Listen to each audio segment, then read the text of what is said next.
Today, I'm going to be making peanut butter brownies. This recipe is from the December-January 1998 issue of Taste of Home magazine. And we'll talk more about who the recipe comes from and all that when we sit down at the table to give them a try. But first, we just want to get them going. So, what you're going to need is, you need 3/4 cup of shortening. You need 3/4 cup of peanut butter, 2 1/4 cup of sugar, 5 eggs, 1 1/2 teaspoons of vanilla, 1 1/2 cups of all-purpose flour, 1 1/2 teaspoons of baking powder, 3/4 teaspoon of salt, 1 1/2 cups of semi-sweet chocolate chips. I'm using a combination of milk and dark chocolate chips because I had those and didn't have semi-sweet. And then you need 3/4 cup of chopped peanuts. You want to preheat your oven to 350 degrees, and you need a 15 by 10 by 1 inch baking pan. We just call it a cookie sheet. And you want to grease your cookie sheet. So we use the Great Value vegetable oil spray to grease our cookie sheet. So the first thing you want to do is in a mixing bowl, cream the shortening, peanut butter, and sugar.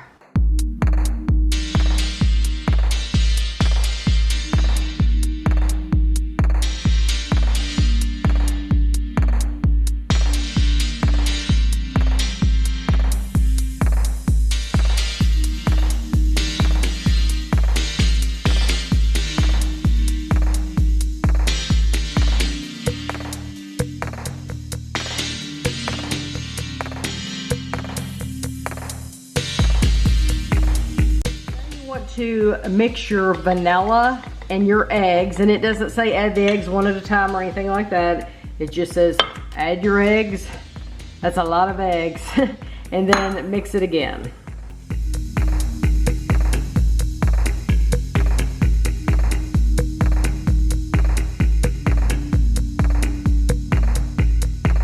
So now you want to take your flour, your baking powder, and your salt, and just mix those in a bowl because you just don't want any clumps of one thing on one side. I don't think that would happen, but that's what the worry always seems to be. And then you're gonna add this to your mixture and mix it again.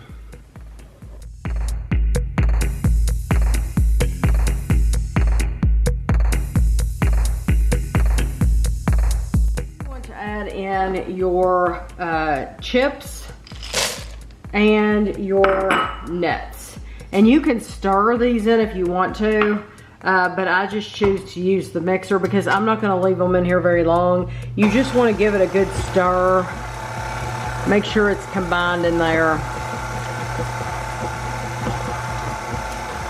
and that's probably about it.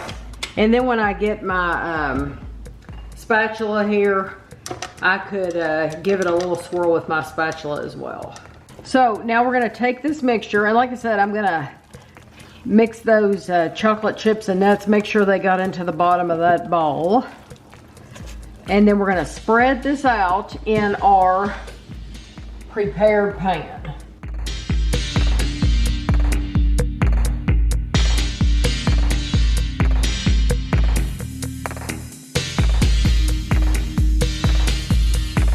Smells like a, Kevin makes a chocolate peanut butter pie.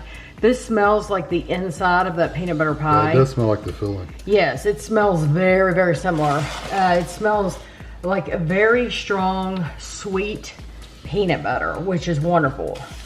So what you want to do, once I spread all this out, it says to put it in the oven for 30 minutes or until it's light golden brown. I'm gonna set my timer for 28 minutes for just a little bit early, and then I'll check on them and see what they look like. But I would rather go a little under at first than over bake them. I don't want to burn them or anything like that. So I'm gonna set my timer for 28 minutes, but then when they come out, I'll let you know the total time they were in there for. And I'm just trying to even this out a little bit. Do you think that looks good? Good to me. I set my timer for 28 minutes and I'm glad I did because I started smelling them, and right when I started smelling them, the timer went off for 28 minutes. But you can see this is golden brown and it's a little darker around the edges, and 30 minutes might not have hurt it, but I do think it would have been much darker around the edges if I hadn't have taken it out at 28. So the recipe does not say anything about letting them cool or anything, but I'm going to. It just says bake until golden brown, and then it makes about 3 dozen is what it says. So I am going to let it sit here and cool for just a little bit before we cut them and give them a try. This is still warm. I have not let it cool completely because the directions did not say to let it cool completely. So I've had these sitting here for about 20 minutes. You're supposed to get 30. I'm gonna just cut it like in pieces that I would want to cut it in, and then we'll just see how many we get from the way I cut it. Who knows? I usually tend to cut things on the bigger side.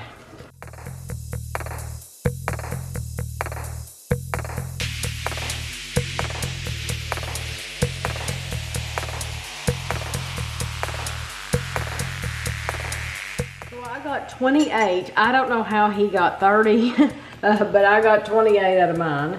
And so I guess I'll just take, I was gonna try to take one from the center. Let's see what it looks like from the center.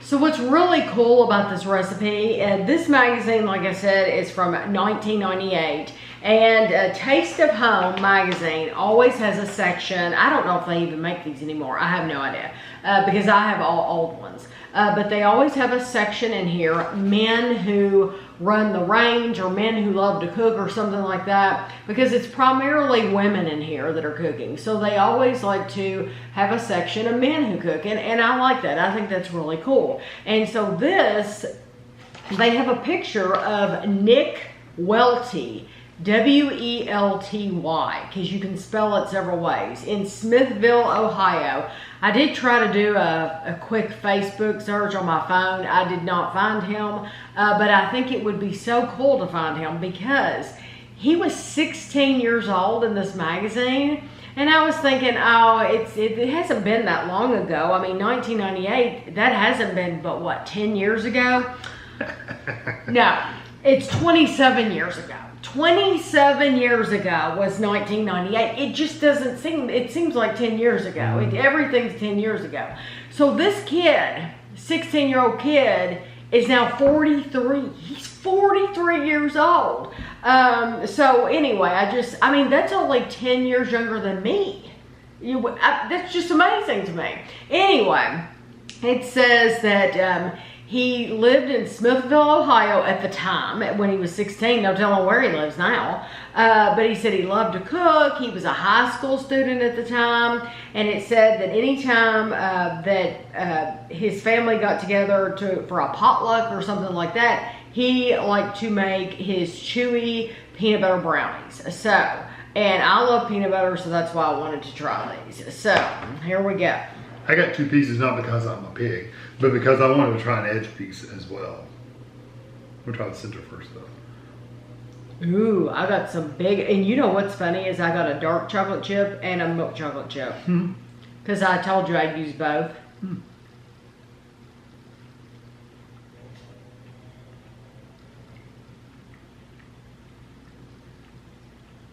I could see if you let that cool off completely, it would be a little bit chewy. You know, though, he didn't say to let them cool. No. If he had said let them cool completely, I would have. They're perfectly fine the way they are. I love the peanut butter.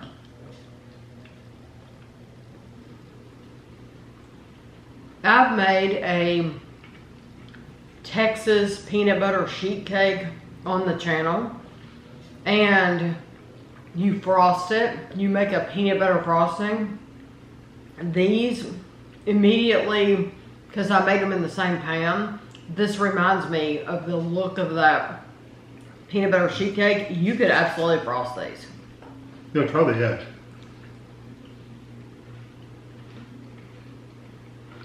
It's not crunchy, it is chewy. It's really good.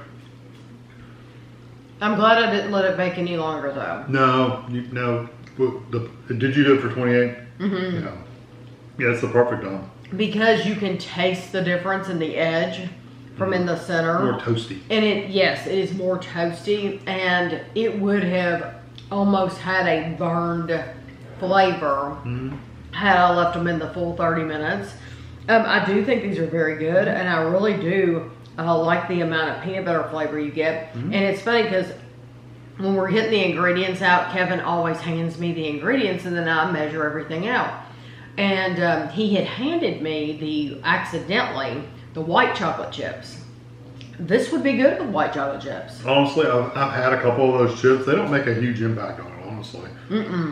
You taste it's mainly peanut butter. Yeah, you taste a little bit of the chocolate when you get one, but even when you get a chip, it's very, very minor. It's mostly peanut butter. Or peanut, really, more than anything.